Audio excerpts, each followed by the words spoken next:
ही जी area तुम्ही बघत आहात ती एकदम ग्रीनरी म्हणजे पूर्ण ग्रीनरी असते. याच्यामध्ये 100% भाताची लागवड केलेली असते या सीझनमध्ये. पण आता तुम्ही बघणार एक सुद्धा शेत इकडे भाताची लागवड किंवा बऱ्याच 2 वर्षापासून करत नाही आहे. आम्ही ऑलरेडी डम्पिंगसारख्या खूप मोठ्या समस्येला इतके आम्ही डिस्टर्ब आहोत की तुम्हाला पण माहीतच आहे ती समस्या किती मोठी आहे आणि किती भयानक आमच्यासाठी आहे. तर एक मोठा तो राक्षसच आमच्यासमोर उभा असताना आता ही एक मोठी समस्या झालेली आहे. इथून जाणाऱ्या लोकांना सर्वांना इतका तर त्रास होऊ लागलेला आहे. कालपासून इतका स्मेल आणि इतका इथे वास येत आहे आणि भरपूर समस्या उद्भवत आहे त्याच्यामध्ये.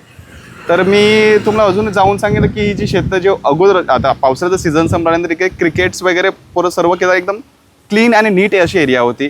परंतु आता या पूर्ण एरियाची तुम्ही बघू शकता तुमचा नंतर कॅमेरा फ्लिप करून ही पूर्ण एरियाची वाट लागलेली आहे. तर मी प्रशासनाला असंच सांगेन की याच्यावरती काहीतरी एक परमनंट सोल्युशन आम्हाला देण्यात यावं.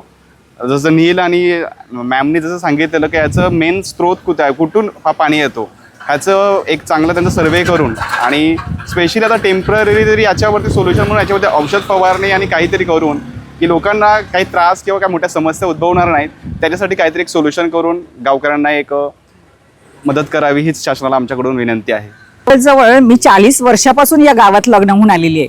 पण तेव्हापासून मी बघते की इकडे ह्या बाजूला पूर्ण शेती करायची लोक आणि इतका शुद्ध पाणी होता आणि इथे आम्ही बसायला आणायचो, लहान मुलांना खेळायला आणायचो आणि इथे माझ्या पण मुलांना मी इथे आणून म्हणजे बसवलेलं आहे ह्या कंपाऊंडवर आणि त्यांनी शुद्ध हवा त्यावेळेला होती आणि इतकं चांगलं वाटायचं की एकदम अगदी भरभरून सकाळी संध्याकाळी भरपूर चांगलं वाटायचं. पण आता अशी परिस्थिती झालेली आहे की इथे बसायचं तर सोडाच, पण इथून जाणं किंवा आम्हाला तिथं बसणं आमच्या घराजवळ उभं राहणं पण एकदम कठीण झालेलं आहे.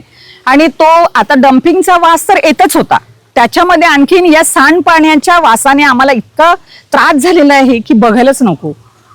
काय सांगणार तुम्ही प्रशासनाला?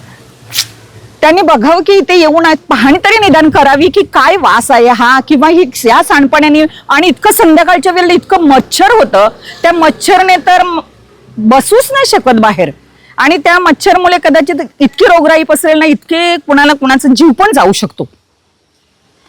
मग त्यावेळेला काय करणार की नाही औषध फवारणी करत की नाही बघायला येत. आता पूर्ण त्या शेतातलं जेवढं साठलेलं वर्षभराचं जे साठलेलं होतं शेतामध्ये बसलेली होती मळी ती पूर्ण येऊन इथे सगळी अटकलेली आहे आणि ती आता बाहेर निघणार नाहीये. ती सुकेल, जेव्हा ते सुक्क होईल एकदम सुकून जाईल तेव्हा ते कुठेच निघून जाईल. आता ह्या पाण्याचा एवढा वास येतो, हा पाणी जात नाहीये कारण हे सगळं अडवून शेतामध्ये तसंच बसून राहिलेलं आहे. तर त्याच्याबद्दल कोणीतरी विचार करावा की इथे माणसं राहतो आम्ही आणि हा वास आम्हाला 1 दिवस नाही 2 दिवस नाही हमेशा घ्यावाच लागतो आणि अजून तरी किती म्हणजे आम्ही किती वेळ घेत राहणार.